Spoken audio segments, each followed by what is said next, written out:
ஹாய்ங்க. இன்னைக்கு ரொம்பவே சூப்பரா, அப்படியே கம கமன்னு கருவேப்பிலை சாதம் தான் செய்ய போறோம். ரொம்ப டேஸ்ட்டா இருக்கும். ஸோ, இப்போ வாங்க எப்படி செய்யலாம் அப்படிங்கிறதையும் பார்த்துடலாம். ஸோ, இது வந்து கருவேப்பிலை பொடி. நான் முன்னாடி வீடியோஸில் கருவேப்பிலை பொடி எப்படி செய்கிறது அப்படிங்கிறத போட்டிருக்கேன். ஸோ, அதை செக் பண்ணிவிட்டு அதுக்கப்புறமா வந்து பாருங்கள். இப்போ தாளிக்கிறதுக்கு நம்ம எப்பவும் போல் கடுகு, உளுத்தம் பருப்பு, கருவேப்பிலை, வெங்காயம் வந்து ஆப்ஷனல் தான், வேணும்னா சேர்த்திக்கலாம், இல்லாட்டி விட்டுடலாம். அப்புறமா வேர்க்கடலை, அப்புறம் சாதம் உங்களுக்கு எந்த அளவுக்கு வேணுமோ அந்த அளவுக்கு எடுத்துக்கோங்க. இப்போ வாங்க தாளிச்சிடலாம். ஸோ, ஒரு சட்டியில் கொஞ்சமாக எண்ணெய் விட்டுட்டு கடுகு, உளுத்தம் பருப்பு, கடலைப்பருப்பு, அதுக்கப்புறமா வேர்க்கடலை, ஸோ இது எல்லாத்தையும் சேர்த்து நல்லா வதக்கி விடுங்க. அது நல்லா ப்ரௌனிஷ் ஆகிற வரைக்கும் வதக்கி விடுங்க.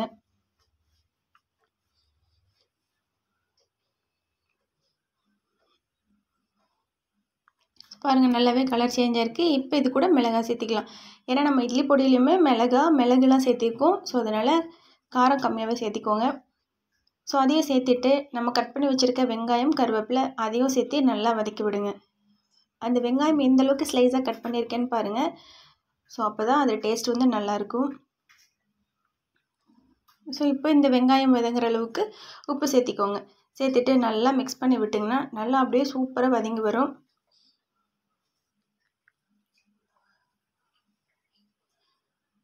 இது கூடவே லைட்டாக பெருங்காயம் சேர்த்திக்கோங்க. ஸோ அவ்வளோதான். இப்போ நம்ம எடுத்து வச்சுருக்க சாதத்தை உள்ளே கொட்டிடலாம்.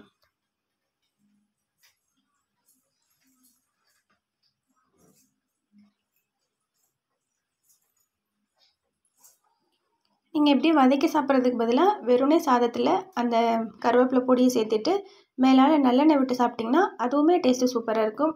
இப்போ ஸ்கூல் லஞ்சுக்கெலாம் கொடுத்து விட்றோம் அப்படின்னா இந்த மாதிரி தாளித்து கொடுத்திங்கன்னா அதுவுமே நல்லா தான் இருக்கும்.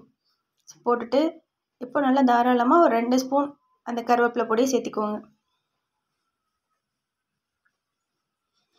சேர்த்துட்டு அப்படியே மெதுவாக கிளறி விட்டிங்க அப்படின்னா அந்த சாதத்தில் அந்த பொடி வந்து நல்லா மிக்ஸ் ஆகி வந்துடும். ஸோ உங்களுக்கு அப்படியே கிளறும் போதே வாசனை அவ்வளோ சூப்பராக இருக்கும்.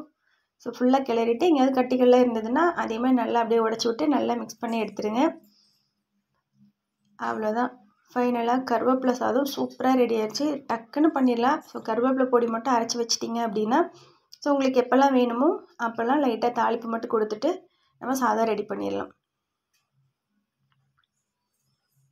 பாருங்கள், நல்லா சூப்பராக உதிரி உதிரியாக கருவேப்பிலை சாதம் ரெடி ஆயிடுச்சு. ஸோ இப்போ இதை நம்ம வந்து சாப்பிட எடுத்து வச்சுக்கலாம்.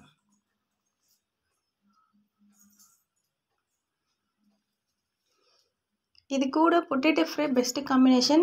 அதை விட இன்னொரு பெஸ்ட்டு சைடிஷ் என்ன அப்படின்னா வத்தல் ஏதாவது இருந்தது அப்படின்னா, வத்தல் means chips, wheel chips, onion chips எல்லாம் இருந்துச்சுன்னா அதை வச்சு கடிச்சிட்டு சாப்பிட்டிங்கன்னா டேஸ்ட்டு வேறு லெவலில் இருக்கும். ஸோ கண்டிப்பாக நீங்களும் ஒரு வாட்டி ட்ரை பண்ணி பாருங்கள். தேங்க்யூ.